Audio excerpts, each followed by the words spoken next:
அனைவரும் கைகளை தட்டுங்க, மகிழ்ச்சியோடு உற்சாகத்தோடு.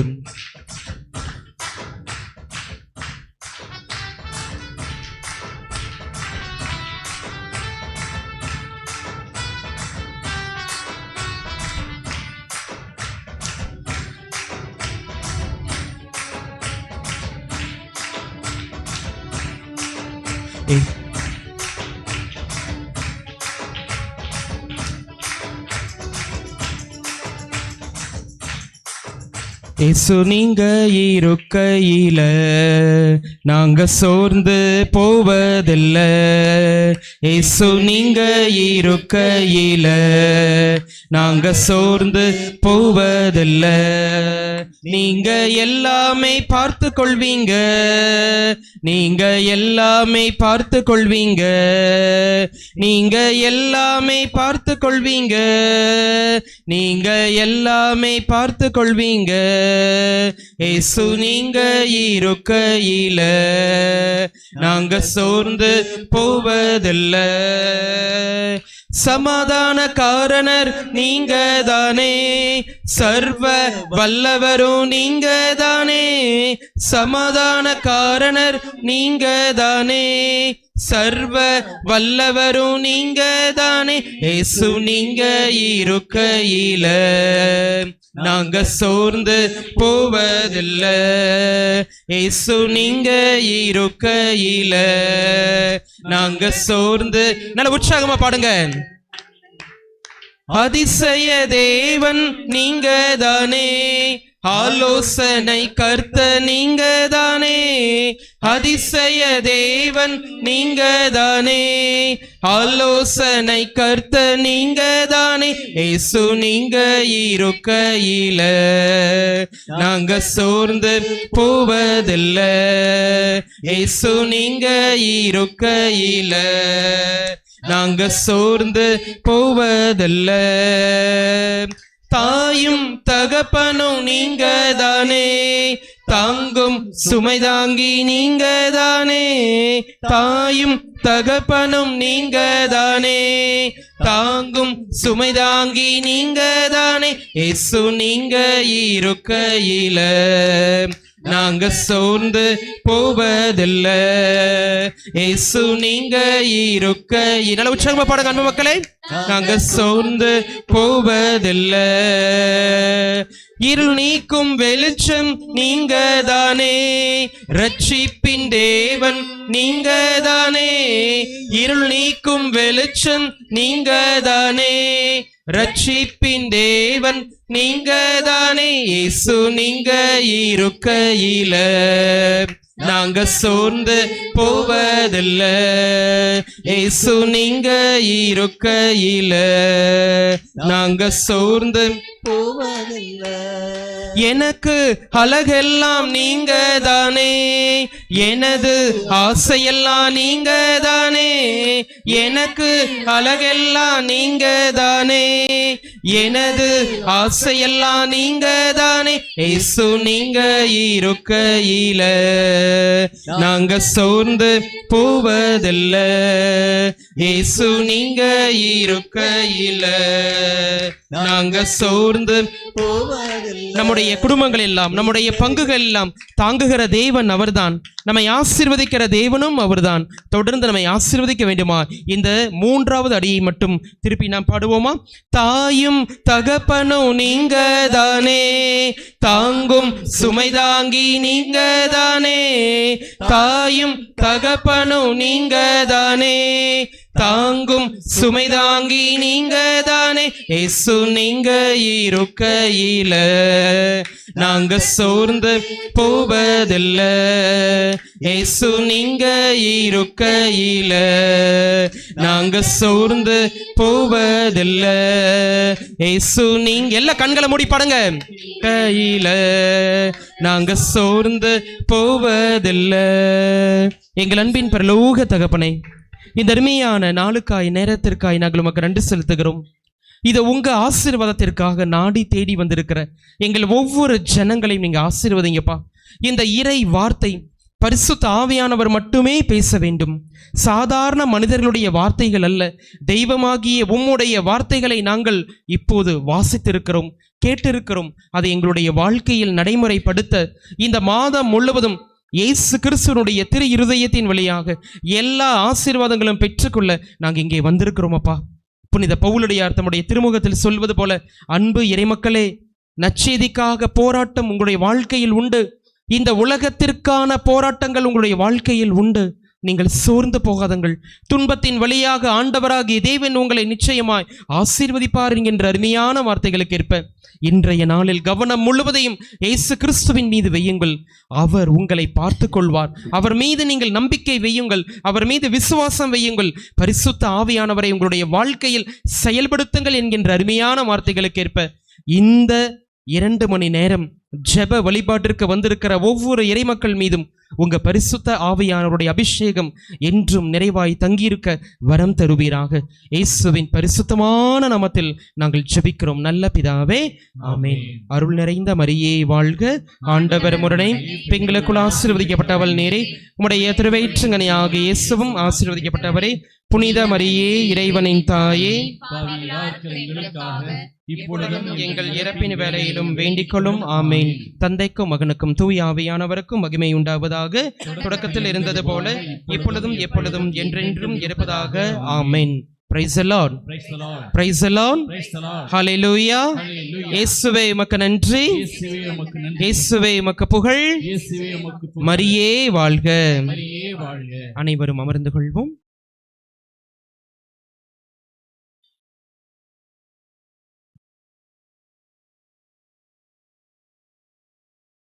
ஆனால் அந்த கார்ட்லெஸ் மைக்கு மட்டும் ஒரு நிமிஷம் கொடுங்க. Cordless mic.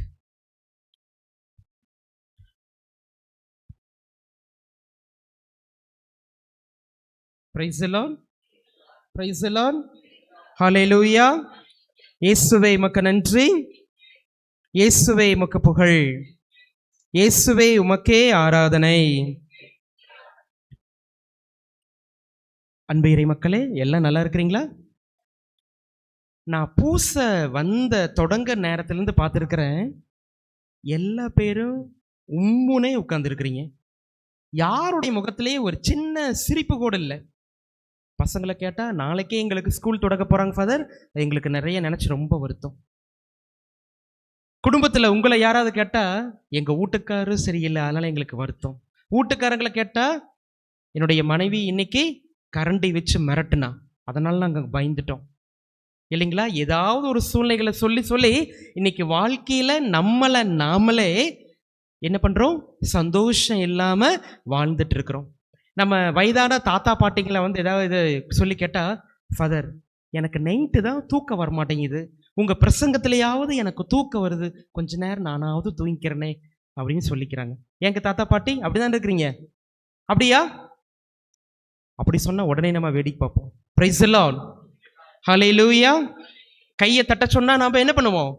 நாம் இங்கே ஏதோ வாட்ச்மேன் வர மாதிரி யாரெல்லாம் கை தட்டுறா, யார் கை தட்டல, யார் பாருங்க பாருங்க பாருங்க அப்படின்னு வேடிக்கை பார்த்துட்டு போயிருப்போம்.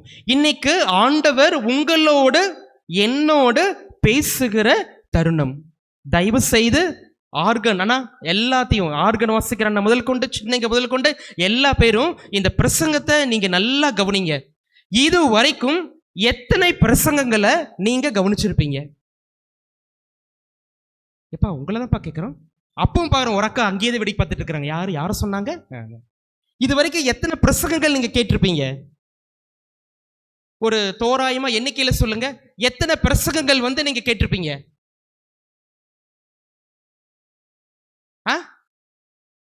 ஆயிரம். சரி, எத்தனை இறை வார்த்தைய நீங்க வாசிச்சிருப்பீங்க? ஏன் ஃபாதர், அதே இறை வார்த்தை, அதே பைபிள் தான். Right, okay. எத்தனை முறை நீங்களாம் பிரசங்கத்துல தூங்கி இருப்பீங்க? பொய் சொல்லக்கூடாது. எத்தனை முறை என்னுடைய அன்பு மக்கள் பிரசங்கத்துல நம்ம தூங்கி இருப்போம்? ஒரு தாத்தா பாட்டி இருக்கு சொன்ன மாதிரி, வீட்டுல தான் நைட்டு தூக்கம் வர மாட்டேங்குது, அட்லீஸ்ட் இங்கேயாவது எனக்கு தூக்கம் வரட்டும். அப்படியா? Right, okay. ஆமா, சரி, அன்பு இறை மக்களே, இன்னைக்கு நாம ஒரு சில வசனங்களை ஆண்டவருடைய இறை வார்த்தையின்படி தியானிக்க போறோம். ஏன் ரொம்ப சீரியஸா உட்காந்துருக்கீங்க? கொஞ்சம் சிரிக்கலாமே. ஏதோ பாதி பேர் என்னை முறைச்சு பார்க்குறாங்க. எப்பா, நான் ரொம்ப தூரத்துல இருந்து வந்திருக்கிறோம், ஏதாவது கொஞ்சம் சிரிச்சிங்கன்னா கொஞ்சம் நல்லா இருக்கும். கொஞ்சமா சிரிங்க. ஆமா, வீட்டில் நம்மளால சிரிக்க முடியல, அட்லீஸ்ட் கோயிலையாவது கொஞ்சம் ஆண்டோடைய சமூகத்தில் கொஞ்சம் சிரிப்போம். சரி, அன்பு இறை மக்களே, அந்த நார்த் இந்தியாவில், அதாவது வட இந்தியாவில் நம்முடைய கிறிஸ்துவ மக்கள் துன்பப்பட்ட நேரம். இன்னைக்கும் நம்முடைய இந்தியாவில் நம்முடைய கிறிஸ்துவ மக்கள் இன்னைக்கும் துன்பப்பட்டு கொண்டுதான் இருக்கிறார்கள். எதை குறித்து? ஆண்டவர் மீது, இயேசு கிறிஸ்துவின் மீது இருக்கக்கூடிய விசுவாசத்தை முன்னிட்டு. சரிங்களா? ஆண்டவர் மீது, இயேசு கிறிஸ்துவின் மீது இருக்கிற விசுவாசத்தை முன்னிட்டு இன்னைக்கும் ஒரு சில நேரத்தில் நம்முடைய இந்தியாவில் துன்பப்படுகிற சூழ்நிலைகள் நமக்கு வருது. நீங்க பாத்தீங்கன்னா, நார்த் இந்தியாவில் இருக்கக்கூடிய அந்த வட மாநிலங்கள் எல்லாம் நம்முடைய கிறிஸ்துவ மக்களுடைய வீடுகளை எல்லாத்தையும் எரிச்சிருவாங்க. பிள்ளைங்களை என்ன பண்ணுவாங்க? கொடுமைப்படுத்துவாங்க. ஒரு சில பெண்களை நீங்க அவமானப்படுத்தியிருப்பாங்க. நிறைய ஃபாதர்ஸ், சிஸ்டர்ஸ் எல்லாத்தையும் மானபங்கப்படுத்தப்படக்கூடிய சூழ்நிலைகள்ல இப்படி எல்லா சூழ்நிலைகள் நடந்துட்டு இருக்குது. அப்போ ஒரு புதிதாக மனமாற்றம் பெற்ற ஒரு சகோதரர், அவருடைய பெயர் நிலாத்திரி. அவருடைய பெயர் என்ன? நிலாத்திரி அப்படிங்கிற ஒரு சகோதரர் என்ன செய்யறாருன்னா, இயேசு கிறிஸ்துவின் மீது நம்பிக்கை வைத்து புதிதாக அவர் மனம் மாறி வந்திருக்கிறார். நல்லா கவனிங்க. நாமெல்லாம் பல நேரத்துல, நான்லாம் எப்படி கிறிஸ்துவன் தெரியுமா, நான்லாம் பரம்பரை கிறிஸ்துவன், சாமியார் என்னை பார்த்து இப்படி கேள்வி கேட்டார், அப்புறம் என் வீட்டுல வந்து இப்படி கேட்டார், நான்லாம் கோயில் எப்படி வேலை செய்யறேன் தெரியுமா, ஆனா என்னையில இப்படி சொல்றாங்க, எனக்கு விசுவாசம் இல்லைன்னு சொல்லிட்டாங்க அப்படின்னா பல நேரத்தில் நம்ம கோவப்படுவோம். ஆனால் அந்த சகோதரருக்கு வந்த சோதனை பாருங்க. ஒரு பக்கம் அவருடைய மனைவி பிள்ளைகளை கொன்றுவேன்னு சொல்லி பயமுறுத்திட்டாங்க. நீ கிறிஸ்துவ மதத்தை விட்டு நீ வல்லினா, ஆண்டவர் இயேசுவை நீ மறுதலிக்கலினா, உன்னுடைய மனைவியும் உன்னுடைய பிள்ளைகளையும் நாங்கள் என்ன பண்ணிடுவோம்?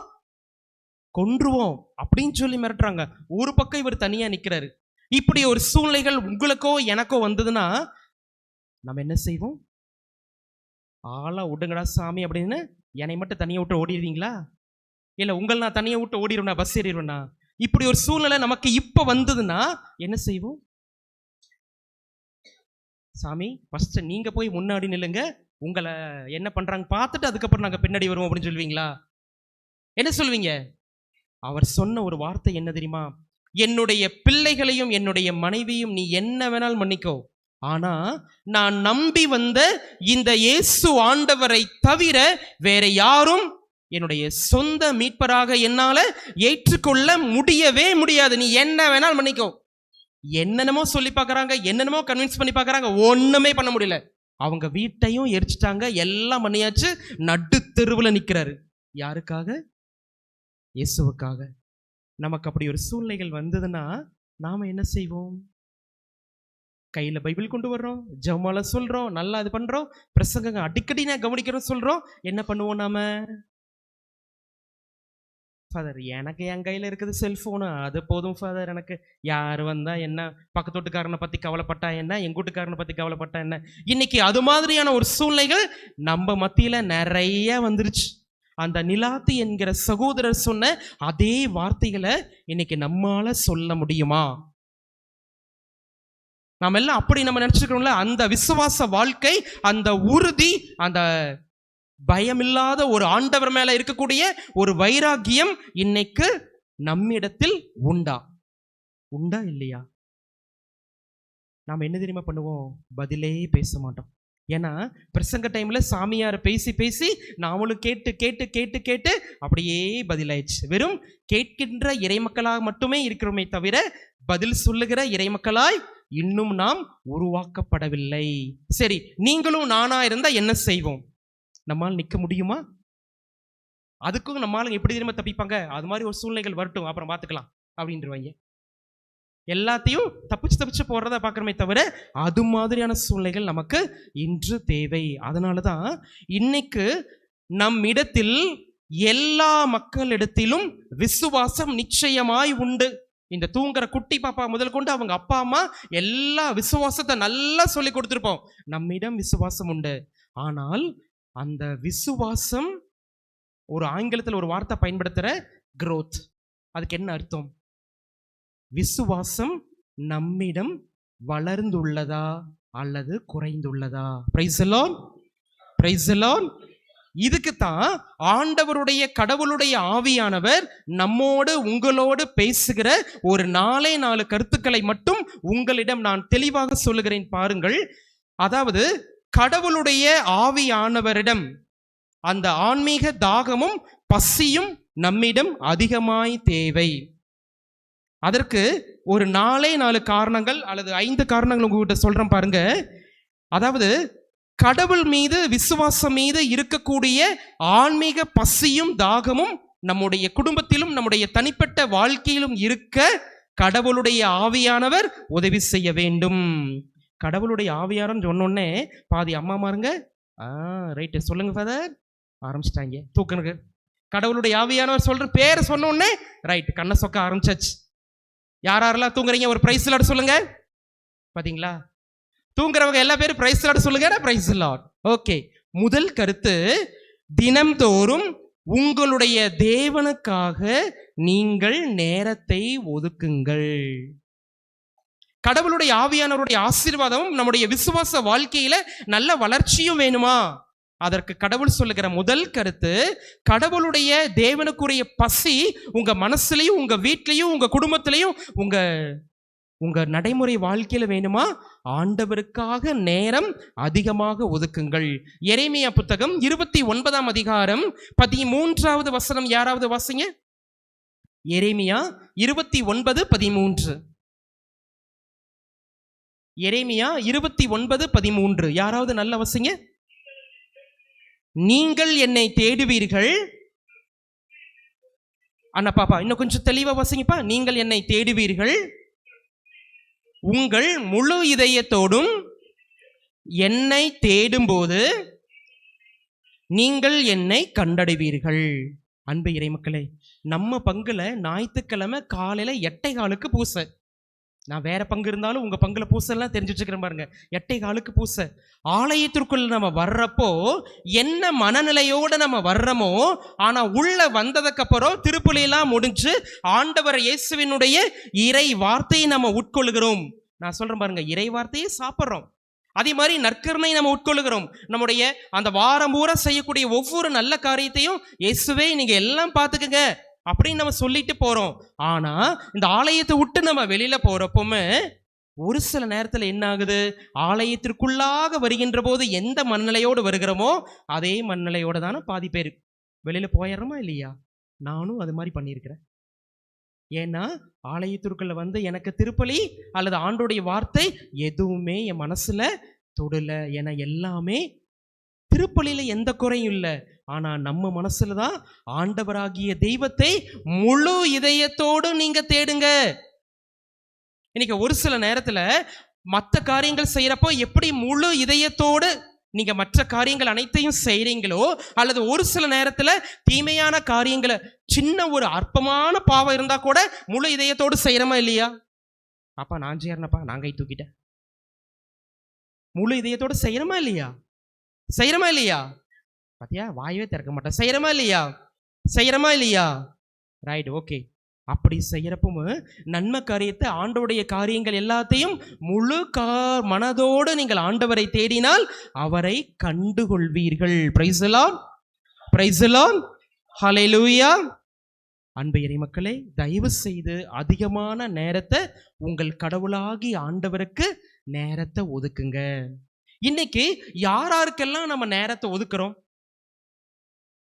செல்போன், அப்புறம் டிவி, அப்புறம் என்னமா இன்ஸ்டாகிராம், ஓகே. இன்னொன்று என்ன தெரியுங்களா? ஒரு 4 பேர் கூடி பேசுறாங்கன்னா எந்த குடும்பத்தை குழி தோண்டி புதைக்கிறாங்கன்னு தெரியாது. 4 பேர் கூடி பேசுறோம் அப்படின்னு சொன்னா, ஏய் அவனை பார்த்தியா, அவன் அப்படி பண்றாங்க, இவங்க இப்படி பண்றாங்க, அது செய்யறாங்க, இதை செய்யறாங்க, போச்சு முடிச்சுதா. ஆனா நம்மளை எத்தனை பேர்த்த குழி தோண்டி புதைக்கிறோம்? ஏன்னா நம்மளை பத்தியும் பேசுவாங்களா இல்லையா? அப்பேற்பட்ட சூழ்நிலைகளை இன்னைக்கு நம்ம வாழ்ந்துட்டு இருக்கிறோம். அந்த நேரத்துல தெய்வத்திற்காக நேரத்தை நாம ஒதுக்கலாம். 2வது கருத்து பாருங்க, அன்பு இறைமக்களே, தேவனுடைய வார்த்தைகளை நீங்கள் உண்ணுங்கள். ஒவ்வொரு நாளும் எத்தனையோ காரியங்களை இன்னைக்கு ஒரு உதாரணத்துக்கு டிவி சீரியல் வந்து ஒருத்தர் நல்லா பார்க்குறான்னு வச்சுக்கோங்களேன். அந்த டிவி சீரியல் நம்ம குடும்பத்திலே வந்து ரொம்ப நிறைய கஷ்டமா இருக்குது. ஆனா ஒரு சொட்டு கண்ணீர் கூட வரவே வராது. ஆனா அந்த டிவி சீரியல்ல வந்து பார்த்ததுன்னா எத்தனை கண்ணீர் வரும் அந்த நேரத்தில் கூட. அல்லது ஏதாவது ஒரு சூழ்நிலைகள் உங்க கையில் இருக்குது பாத்தீங்களா பைபிள். இந்த உலகத்தில் இருக்கிற எந்த புத்தகங்களும் தேவையில்லை.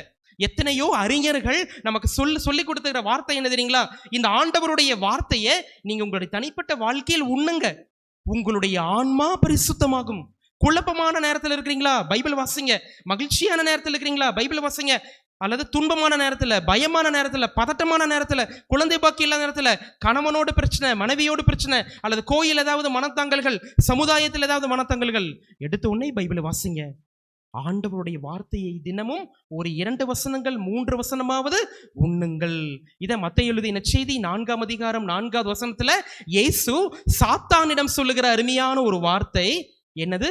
மனிதன் அப்பத்தினால் மட்டுமல்ல, கடவுளின் வாயிலிருந்து வரக்கூடிய ஒவ்வொரு சொல்லினாலும் உயிர் வாழ்கிறான்.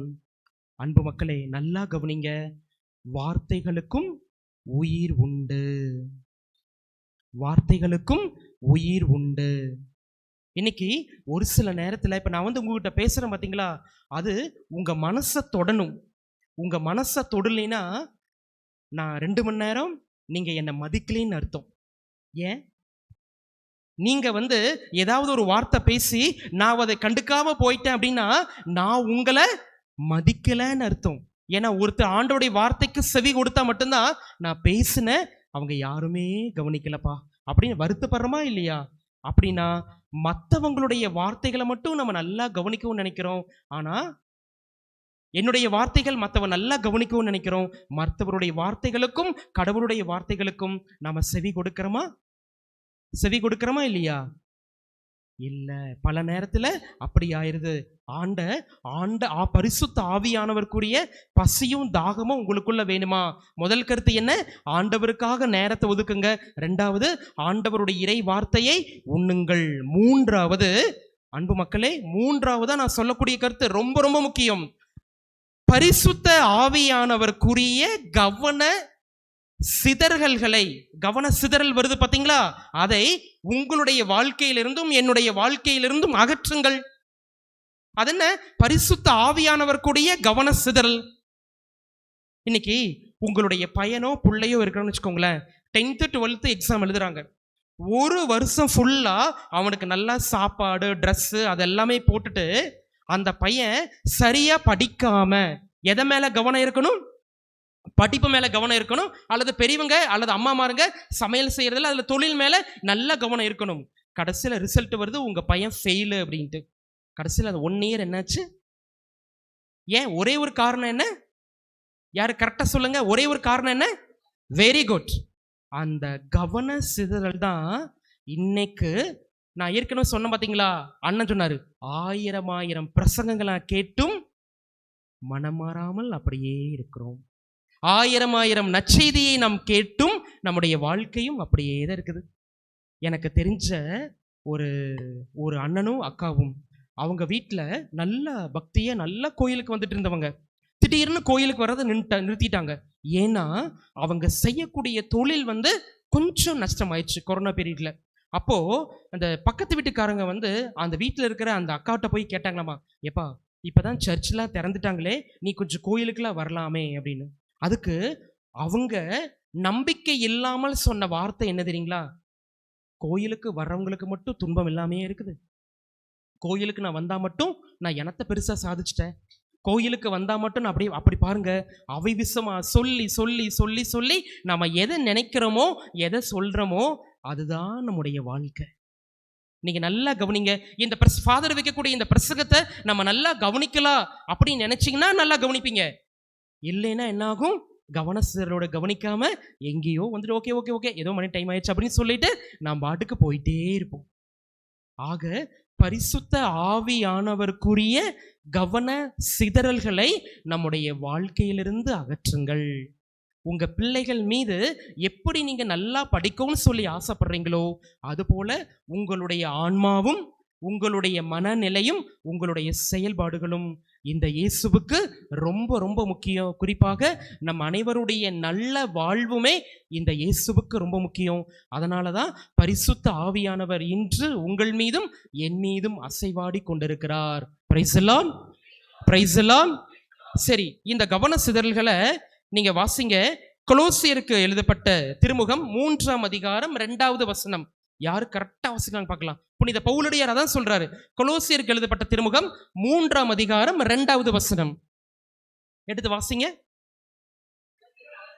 ஆமாமா, யாரோ ஒருத்தர் தெளிவா வாசிங்க.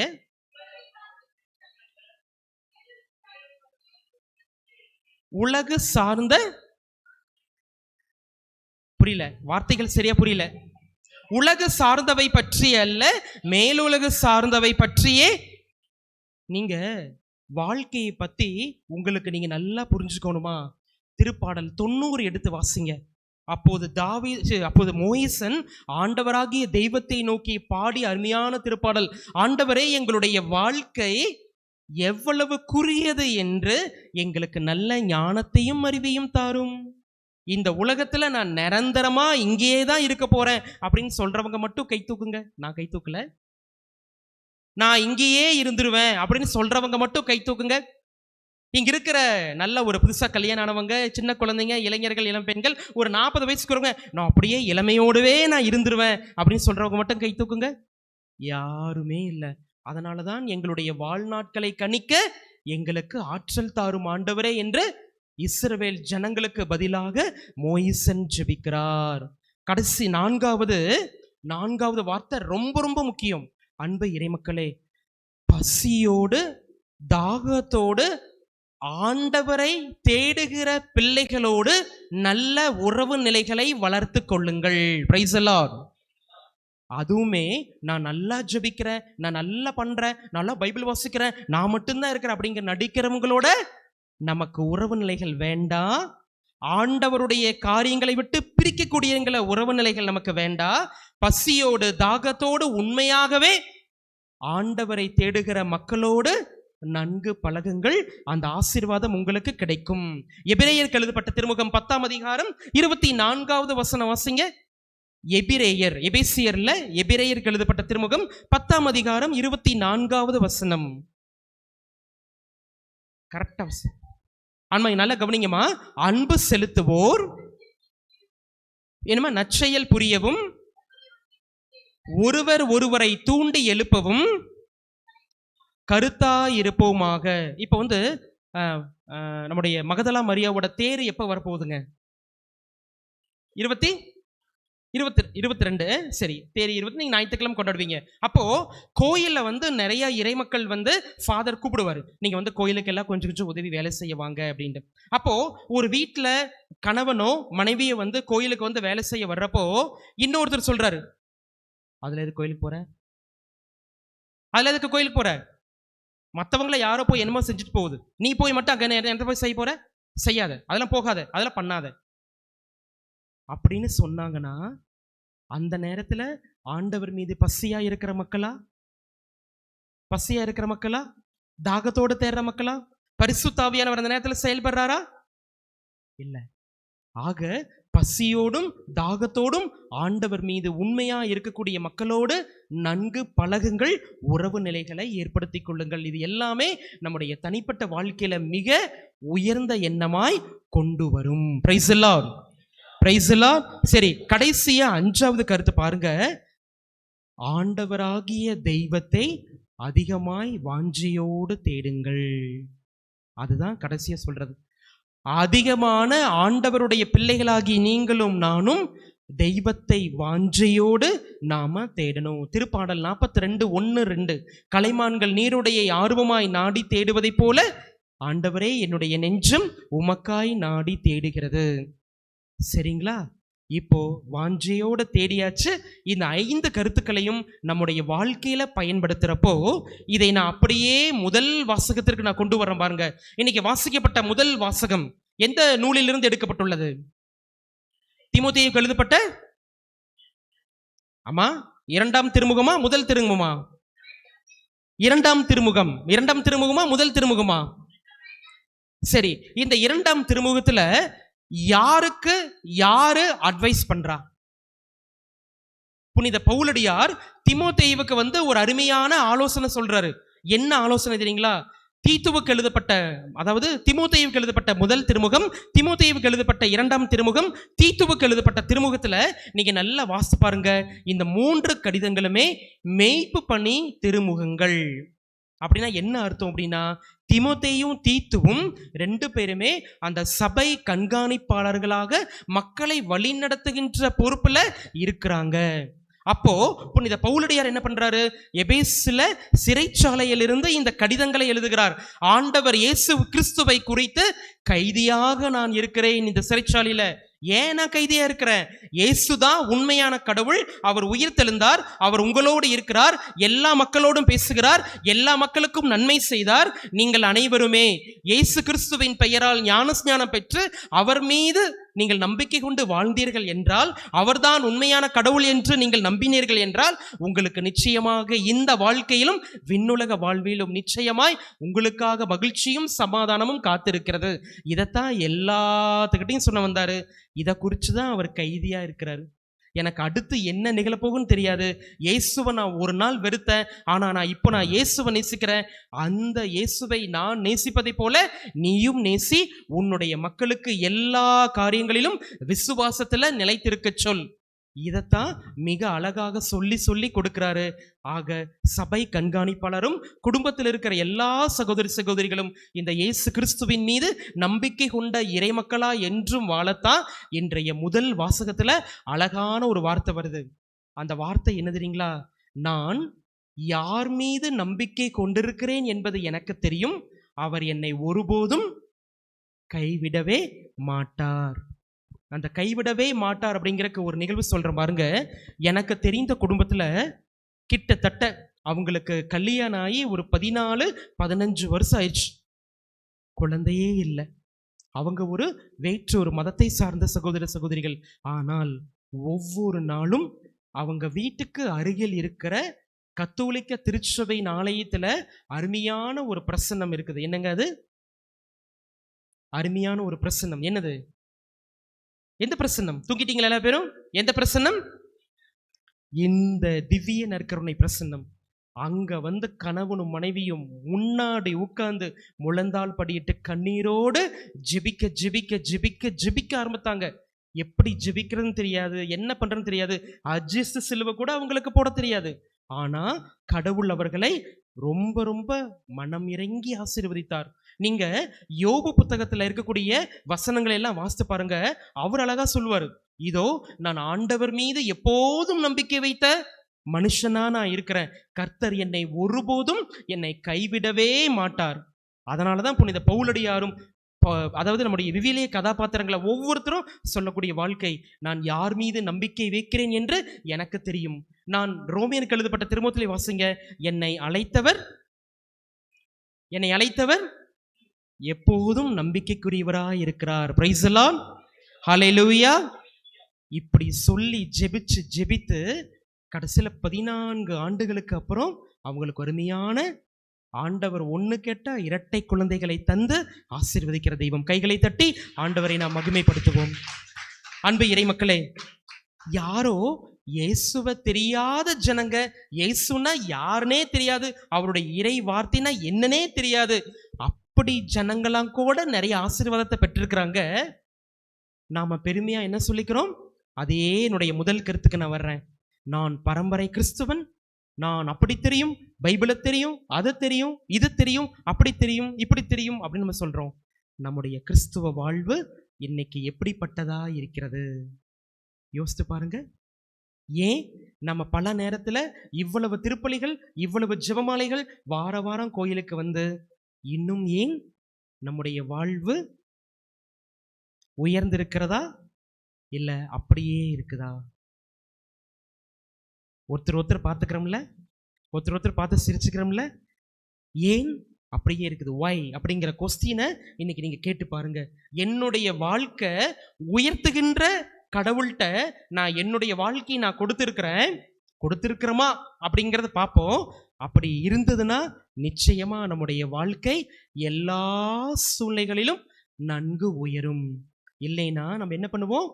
வேற எங்கேயாவது வேற தெய்வத்தை நோக்கி ஓடிடுவோம், அல்லது வேற எங்காவது நம்பிக்கை வச்சுட்டு போயிடுவோம், இல்லைன்னா ஆண்டவரை தேடாம வருவோம். அப்படி இல்லைன்னா ஒரு சில நேரத்துல எதுவுமே நம்ம மனசுல பதியாம அந்த நேரத்துல மட்டும் நமக்கு நல்லா ஒரு சோர்வா காணப்படும். ஐயோ என்னால உட்கார்ந்துருக்க முடியும் அப்படிங்கிற ஒரு ஆர்வம் இல்லாம போயிரும். இதை மட்டும் நீங்க இன்றைய நாள்ல நினைச்சு பாருங்க. இயேசுவை நீங்க எப்படி தேடுவீங்க? அதை மட்டும் எனக்கு சொல்லுங்க. இந்த பிரசங்கத்தை நான் இதோட முடிச்சிடுறேன். இயேசுவை எப்படி நீங்க தேடுவீங்க? ஆமா, வாஞ்சையோடு தேடுவீங்க. Very good. அப்புறம் தாகத்தோடு. நானும் காலையில தண்ணியை குடிக்கல, அந்த தாகமா? விசுவாசத்தோடு தேடுவீங்க. அப்புறம் முழு உள்ளத்தோடு தேடுவீங்க. சரி, அப்புறம் வேற என்னப்பா? அதிகாலையில தேடுவீங்க. சரி, அதிகாலையில தூக்கம் வந்துருமே. ஓ, அப்படின்னா கொஞ்ச நேரம் ஜெபிச்சுட்டு திருப்பி படுத்துவீங்களாமா? சரி. எல்லா சூழ்நிலைகளிலும் ஆண்டவரை தேடுவீங்க. அப்புறம் மற்றவங்களை அன்பு செய்யறதுல இயேசுவை தேடுவீங்க. அப்புறம் ஆண்டவருடைய வார்த்தைகள் வழியா தேடுவோம். அப்பனா பைபிள் இருக்கிற எத்தனை கொட்டேஷன் நம்ம மனசுல பதிஞ்சிருக்குது? என்ன சொல்ல வந்தீங்க? ஒண்ணு என்ன தெரியுங்களா? எதுவுமே நமக்கு ஒரு இன்ட்ரெஸ்ட் இருந்தா மட்டும்தான் நாம செய்வோம். Very simple. நான் ஏற்கனவே வெரி சிம்பிளா சொல்லிட்டேன் பாத்தீங்களா? உங்களுக்கு எப்போ, உங்களுக்கும் சரி எனக்கும் சரி, இங்க இப்ப வந்து ஃபாதர் வந்து சிஜு ஃபாதர் வந்து என்னை கூப்பிட்டாரு. தம்பி என்னுடைய பங்குக்கு நீ பூச வைக்கிறவா. நான் ஏற்கனவே இதுக்கு முன்னாடி 2 வருஷத்துக்கு முன்னாடி கருமத்தம்பட்டில பசிலிக்காவில் சின்ன ஃபாதரா இருக்கிறப்ப வந்தேன். இப்ப பங்கு தந்தை ஆனதுக்கப்புறம் 2 வருஷம் கழிச்சு நம்ம கோயில வர்றேன். ஆக என்னுடைய மனசுக்குள்ள ஃபர்ஸ்ட் என்ன இருக்கணும்? முதல்ல ஒரு ஆர்வம் இருக்கணும். எனக்கு தெரிஞ்ச ஒரு ஃபாதர் வந்து அழகா சொல்வாரு, வெறும் உங்க மனசுல வெறும் ஆசை இருந்தா மட்டும் பத்தாது, அந்த ஆசையும் ஆர்வத்தோடு சேர்ந்து நடைமுறை வாழ்க்கைக்கு, உங்களுடைய வாழ்க்கைக்கு கொண்டு வந்தாதான் அது எப்போதுமே நிறைவு பெறும். இல்லைனா நம்முடைய வாழ்க்கையில எதுவுமே அப்படியே இன்னைக்கு நிறைய மேலோட்டமா போறது மாதிரி நம்முடைய வாழ்க்கையும் அப்படியே மேலோட்டமா போயிடும். ஒரு காலம் வரும், ஒரு சூழ்நிலைகள் வரும், அப்ப எல்லாம் நாம அனைவருமே படுத்த படுக்கையா இருப்போம். தெரியல ஆண்டவர் என்ன எப்படி வச்சிருக்கிறாருன்னு தெரியாது. அந்த படுத்த படுக்கையா இருக்கிறப்போ நீங்க நினைச்சு பாருங்க, என்னுடைய பழைய வாழ்க்கையில இப்படி இருந்தது, ஐயோ ஒருவேளை அப்படி இருந்திருக்கலாமா, ஒருவேளை இப்படி இருந்திருக்கலாமா, ஆண்டவரை தேடி இருக்கலாமா, என்னுடைய மனைவியை இன்னும் கொஞ்சம் நான் நேசிருக்கலாமா, அல்லது என்னுடைய பிள்ளைங்களை இன்னும் கொஞ்சம் நான் நேசிருக்கலாமா, எல்லா பேரும் அப்படி செஞ்சிருக்கலாமா, இப்படி செஞ்சிருக்கலாமா அப்படிங்கிறத யோசிக்கிறத விட, ஆண்டவர் இன்னைக்கு கொடுத்த இந்த நாள் அல்லது காலையில நேரத்துல எந்திரிச்சு, ஆண்டவரே நான் வந்து என்னுடைய எதிர்காலத்தை பத்தி நான் யோசிக்கல, ஆண்டவரே நான் என்னுடைய முடிச்சு போன காலத்தை பத்தி பேசல, நான் இன்னைக்கு இந்த நாள் இந்த நிமிஷம் நீங்க எனக்கு நல்லதா கொடுத்துருக்கீங்க, இந்த நாள்ல நான் பாவம் செய்ய மாட்டேன், இந்த நாள்ல நான் கோவப்பட மாட்டேன், இந்த நாள்ல என்னுடைய மனைவி நான் அன்பு செய்வேன், இந்த நாள்ல நான் நல்லா படிப்பேன், இந்த நாள்ல நான் நல்ல ஒரு குருவானவரா இருப்பேன், இந்த நாள்ல நான் அருமையா கீபோர்டு நான் புதுசா நான் ஏதாவது நான் கத்துக்குவேன், ஏதாவது ஒரு காரியங்களை ஏதாவது செய்வேன், ஆண்டவரே இந்த நாள்ல நான் நல்ல முறையா பயன்படுத்துவேன். அப்படி நம்ம நினைச்சு ஒவ்வொரு நாளும் ஒவ்வொரு நிமிஷமும் கிறிஸ்துவ வாழ்க்கைய வாழ்ந்து பார்த்தோம்னா நமக்கு கோபம் வருமா? நமக்கு அகங்காரம் வருமா? மற்றவங்களை பார்த்து கோவப்படுவோமா? அல்லது சாமியார் பிரசங்க வைக்கிறப்ப தூக்கம் வருமா? அல்லது நாம் எப்படி வாழ முடியும்? நன்றாக அருமையான வாழ்க்கையை வாழ முடியும். இதைத்தான் புனிதர்கள் நல்லா வாழ்ந்து காமிச்சாங்க. எங்களுக்கு குருமடத்துல ஃபாதர்ஸ் வந்து அருமையா சொல்லி கொடுத்த அருமையான ஒரு வார்த்தை என்னன்னா, தம்பிகளா ஃபாதர்ஸ் எங்களுக்கு சொன்னது, அவங்க வந்து இங்கிலீஷ்ல சொன்னாங்க, உங்களை தமிழ்ல டிரான்ஸ்லேட் பண்ணி சொல்றேன். ஒவ்வொரு நாளும் நீ திருப்பலி வைக்கிறப்போ எங்களை பார்த்து சொன்ன வார்த்தை, இதுதான் நீ வைக்கக்கூடிய முதல் திருப்பலி, இதுதான் நீ வைக்கக்கூடிய கடைசி திருப்பலி. இது எனக்கு கடைசி திருப்பலியா கூட இருக்கலாம், யாருக்கு தெரியும்? இப்ப நான் காரமடையில வச்சுட்டு போற திருப்பலி கூட எனக்கு கடைசி திருப்பலியா கூட இருக்கலாம், யாருக்கு தெரியும்? ஆக அப்படி நீ நினைச்சிட்டு திருப்பலி வைத்தீரே என்றால் நீ ஆண்டவராகிய தெய்வத்தோடு ஒன்றிணைந்திருப்பாய். Price the lord, hallelujah.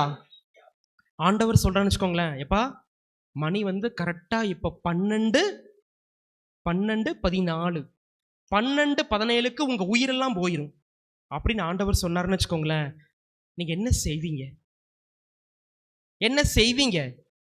Father, நான் தூங்கிட்டு இருக்கிறேன், அப்படியே தூக்கத்தோடயே போயிடுவேன் அப்படிமா. இதுதான் இன்னொரு 10 நிமிஷம் தான் நீ உயிரோடு இருப்ப அப்படின்னு ஆண்டவர் சொல்றான்னு வச்சுக்கோங்களேன், எப்படி இருப்பீங்க?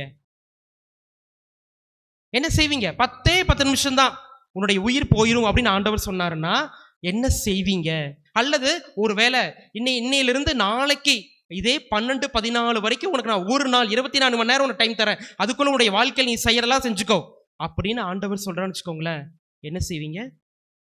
ஃபாதர், அப்பவும் நான் தூங்கிட்டு தான் ஃபாதர் இருப்பேன், அப்பவும் நான் அப்படிதான் ஃபாதர் இருப்பேன், என்னமோ போகுது அப்ப பார்த்துக்கலாம் அப்படிதான் இருப்போமா? என்ன செய்வோம்? அண்ணா, நீ சொல்றது கண்டிப்பா நம்ம செய்வோமா? அண்ணன் சொல்றாரு, ஃபாதர் மனமாற்றம் அடைச்சு உடனே நான் என்ன பண்ணுவோம்? ரைட் ஓகே அப்படின்னு சொல்லிடுவோம். செய்வோம். அது என்ன செய்வோம்? உடனே மெனுதினம் பண்ணுவோம், டேய் மிக்சி காணா, ஃப்ரிட்ஜ் பத்திரப்படுத்தலாமா, பாத்திரத்தை பத்திரப்படுத்தலாமா, பேங்க் பேலன்ஸ் பத்திரப்படுத்தலாமா, அதை பண்ணலாமா, இதை பண்ணலாமா, என் பிள்ளைங்க என்ன பண்ண போறாங்க, அதைத்தான் நம்ம செய்வோம். என்ன செய்வோம்? அப்படி யோசித்து பாருங்க. அப்படி யோசித்தோம்னா ஆண்டவரை தேர்றக்கு இன்னொரு நல்ல ஒரு வாய்ப்பு இல்லை. எனக்கு இதுதான் முதல் திருப்பலி, இதுதான் கடைசி திருப்பலி, எனக்கு இதுதான் முதல் நாள், என்னோட இதுதான் கடைசி நாள் அப்படி நம்ம நினைச்சிட்டு வாழ்ந்தோம்னா நிச்சயமா நம்முடைய வாழ்க்கையில எல்லா சூழ்நிலைகளிலும் நல்லதே நடக்கும். மனசுல நம்ம என்ன நினைக்கிறோமோ அதுதான் நம்முடைய வாழ்க்கை. Very simple. இப்போ இந்த நேரத்துல நீங்க என்ன நினைக்கிறீங்களோ அதுதான் உங்களுடைய வாழ்க்கை. முடிஞ்சு போன நாட்கையோ அல்லது எதிர்கால நாட்கள் எதுவும் கிடையாது. இப்போ நீங்க இந்த நிமிஷத்துல நீங்க என்ன நினைக்கிறீங்களோ அதுதான் இந்த நிமிட வாழ்க்கை. திருப்பாடல் 90 மட்டும் நீங்க நல்லா வாசித்து பாருங்க. அதான் இன்னைக்கு வாசிக்கப்பட்ட முதல் திருமுகத்துல புனித பவுலடியார் தீமோத்தேயுவுக்கு சொல்லக்கூடிய அருமையான வார்த்தைகளை உங்களுடைய உள்ளுக்குள்ள வாழ்விற்கு கொண்டு வாங்க. கடவுளாகி ஆண்டவர் நம்மையும் நம்முடைய குடும்பத்தையும் என்றென்றும் ஆசீர்வதிப்பார். எல்லாத்துக்கும் மேல இன்னொரு முக்கியமான கருத்து, உங்களுடைய வாழ்க்கையிலும் என்னுடைய வாழ்க்கையிலும் எதெல்லாம் ஆசீர்வாதத்தை தடுக்குதோ அது நமக்கு தேவையா தேவையில்லையா அதை மட்டும் நீங்க யோசித்து பாருங்க. யாருக்குமே கிடைக்காத ஒரு நல்ல ஒரு பாக்கியம் ஒவ்வொரு மாதத்தினுடைய முதல் புதன்கிழமை அருட்தந்தை அவர் அருமையா ஏற்பாடு செஞ்சிருக்கிறாரு. இந்த அருமையான தியானத்துக்கு நீங்களும் வாங்க, மற்றவங்களையும் கூட்டிட்டு வாங்க. எந்த சகோதர சகோதரிகள் ஆண்டவர் மீது இன்னும் அதிகமாய் விசுவாசம் கொண்டு வாழ்கிறார்களோ ஆண்டவர் சொல்ற வார்த்தை, உன்னுடைய விசுவாசத்தை நான் கண்டேன், உன்னுடைய நோயை நான் குணப்படுத்தினேன் என்கின்ற அருமையான வார்த்தைகளுக்கேற்ப உங்களுடைய குடும்பத்தினுடைய விசுவாசத்தை நான் இப்போது கண்டேன், நான் உங்களை ஆசீர்வதிப்பேன் என ஆண்டவர் சொல்லி ஆபிரகாமுக்கும் ஈசாக்குக்கும் யாக்கோபிற்கும் தந்த அதே ஆசீர்வாதங்கள் நம்முடைய கடவுள் செத்து போறவங்களுடைய கடவுள் அல்ல, மாறாக வாழ்வோரின் உயிரோடு இருக்கிற கடவுள். இறந்து போனவங்களும் நிச்சயமாய் உயிரோடு இருப்பாங்க என்று நாம நம்புறோம். அந்த தெய்வத்தை நீங்க நம்பி வந்திருக்கிறீங்க. எல்லாமே யார் கையில இருக்குதுங்கப்பா? நம்முடைய கைகளில் தான் இருக்கிறது. Praise the lord. ஹல்லேலூயா. இயேசுவே மக்க நன்றி. மரியே வாழ்க. கைகளை கூப்பி கண்களை மூடுங்க. அன்பு இறைமக்களே, இப்போது நாம் தியானித்த இறை வார்த்தையை நீங்க கொஞ்சம் யோசித்து பாருங்க. கடவுளுடைய வல்லமையில அதிகமா நம்பிக்கை வைங்க. அருமையான ஒரு கருத்து. கடவுளுடைய வல்லமையில அதிகமா நம்பிக்கையும் விசுவாசம் வைங்க. அந்த நம்பிக்கை நம்முடைய வாழ்க்கையில மென்மேலும் உயர்த்தும். ஒரு குடும்பத்துல ரொம்ப ஏழ்மையா ஒரு பையன் இருக்கிறான்னு வச்சுக்கோங்களேன். கண்களை மூடுங்க, யாரும் கண்ணை திறக்கூடாது. அந்த ஏழ்மையான பையனை அவங்க அப்பா ரொம்ப ரொம்ப கஷ்டப்பட்டு ஒரு 12ஆம் கிளாஸ் வரைக்கும் படிக்க வச்சுட்டாரு. ஆனா காலேஜ் போறக்கு அவங்க கிட்ட காசு பணம் இல்லை. ஆனா அவங்க அருமையான ஒரு காரியம் செய்யறாங்க. என்னன்னா, ஃபர்ஸ்ட் கடவுளை நல்லா நம்புறாங்க. இங்க நம்ம இருக்கிற குடும்பங்கள் எல்லா பேருமே ரொம்ப கஷ்டப்பட்டு வந்த குடும்பம் தான். யாருமே எதுவுமே இல்லை. ஒவ்வொரு நாளும் கடினப்பட்டு உழைத்து நீங்க உங்களுடைய பிள்ளைங்களுக்கு நிறைய ஆசீர்வாதத்தை கொடுக்குறீங்க. அப்படி அந்த பையன் என்ன செய்யறான்னா, அவங்க அப்பா மேலையும் கடவுள் மேலையும் ரொம்ப நம்பிக்கை வைக்கிறான். தன்னுடைய வாழ்க்கையின் மேலையும் ரொம்ப நம்பிக்கை வைக்கிறான். நிச்சயமா நான் ஜெயிப்பேன், கடவுள் என்னை ஆசீர்வதிப்பாரு, என் குடும்பத்தை நான் நல்லா பார்த்துக்குவேன், எங்க அப்பா அம்மாவை நல்லா பார்த்துக்குவேங்கிற அந்த நல்ல எண்ணங்கள் அவன் என்ன பண்றான்னா, ஒரு பேங்க்ல எஜுகேஷன் லோன் வாங்குறான் அவனுடைய படிப்பு செலவுக்காக. ஒரு இன்ஜினியரிங் படிக்கிறதுக்காக வச்சுக்கோங்களேன், 4 வருஷம் நல்லா படிக்கிறான், சோர்ந்தே போகல. ஒரு சில நேரத்தில் நான் வாழ்க்கையில நான் வைராக்கியத்தோட நான் நல்லா படிக்கணும், என்னுடைய குடும்பத்தை அந்த எண்ணம் தான் அவனுடைய மனசுல ஓடுது. வாழ்க்கையில ஜெயிக்கிறான், நல்ல ஒரு வேலைக்கு போறான், பணம் சம்பாதிக்கிறான், அந்த கடனை ஃபுல்லா அடைச்சிடறான். அன்பு இறைமக்களே, இதை ஒரு உதாரணமா நீங்க எடுத்துக்கோங்க. நம்முடைய வாழ்க்கையில நம்ம எத்தனையோ ஜெயிக்க வேண்டும் என்கின்ற ஒரு ஆர்வம் இருக்கும், எத்தனையோ நம்ம நல்லா வாழ வேண்டும் என்கின்ற ஒரு ஆர்வம் இருக்கும். ஆனா அந்த ஆர்வம் வெறும் மனசளவில் மட்டும் இருந்தா போதுமா? அதுக்கு தேவையான முயற்சிகளை நாம எடுக்க வேண்டாமா? இன்னைக்கு ஆண்டவர் கேட்கிற அருமையான ஒரு வார்த்தை, உங்க குடும்பத்திற்கு கடவுளுடைய ஆசீர்வாதம் வேண்டாமா? நீங்க எடுக்கிற முயற்சிகள் எந்த அளவுக்கு வெற்றி அடைகின்றன நல்லா யோசித்து பாருங்க. உங்க குடும்பத்துல பரிசுத்த ஆவியானவருடைய அபிஷேகத்தையும் பரிசுத்த ஆவியுடைய வல்லமையும் உங்க குடும்பத்துக்கு கொண்டு வாங்க. நீங்க ஆலயத்துல ஜெபிக்கிற ஒவ்வொரு ஆசீர்வாதத்தையும் அந்த வாரம் முழுவதும் நான் உங்களுக்கு தருகிறேன். ஆண்டவர் சொல்ற அருமையான வார்த்தை, உங்க எல்லாத்துக்கும் நான் நல்ல திறமைகளை நான் தந்திருக்கிறேன், உங்க பிள்ளைங்களை நான் ஆசீர்வதிக்கிறேன், உங்க கணவன் மனைவியை நான் ஆசீர்வதிக்கிறேன். கண்டிப்பா மகதலா மரியாவுக்கு வெளிப்பட்ட அதே தரிசனம், உயிர்த்த ஆண்டவருடைய ஆசீர்வாதங்கள் நிச்சயமாய் உங்களுக்கு நிச்சயமாய் உண்டு. நீங்க நம்புங்க, கண்டிப்பா வாழ்க்கையில நாம ஜெயிப்போம். எஸ்ஐயா புத்தகத்துல அடிக்கடி ஆண்டவர் சொல்ற வார்த்தை, என் மகனே மகளே, நீ அஞ்சாதே, நீ கலங்காதே, நீ கண்ணீர் வடிக்காதே, என் மீது நம்பிக்கை கொள். அந்த நம்பிக்கையும் மட்டும் பத்தாது, அது உன்னுடைய வாழ்க்கையில செயல்படுத்து. பல நேரத்துல நம்ம இங்கதான் தோல்வி அடைஞ்சிடறோம்.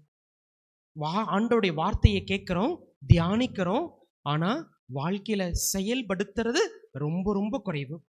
எதை இன்னைக்கு நம்முடைய வாழ்க்கையில செயல்படுத்த போறோம்? எதை நம்முடைய வீட்டுக்கு நம்ம எடுத்துட்டு போறோம்? ஆண்டவருடைய வார்த்தைக்கு செவிசாய்ப்போம். நம்முடைய வாழ்க்கையில ஆண்டவருடைய வார்த்தைகளையும் இயேசுவையும் நம்ம கொண்டு வருவோம். நம்முடைய வாழ்வு என்றென்றும் வல்லமை உள்ளதாய், வாக்காலின் ஓரத்துல நடப்பட்ட மரம் செல்வ செழிப்போடு இருப்பது போல ஆண்டவர் நம்முடைய வாழ்க்கையும் மாற்ற வல்லவர் என்று நாம் நம்புவோம். ஆண்டவருடைய ஆசீர்வாதம் நம்முடைய குடும்பங்கள் மீது என்றும் நிறைவாய் தங்கி இருக்கட்டும். ஆண்டவர் இயேசு என்றென்றும் வாழ்த்த பெறுவாராக. ஆமீன்.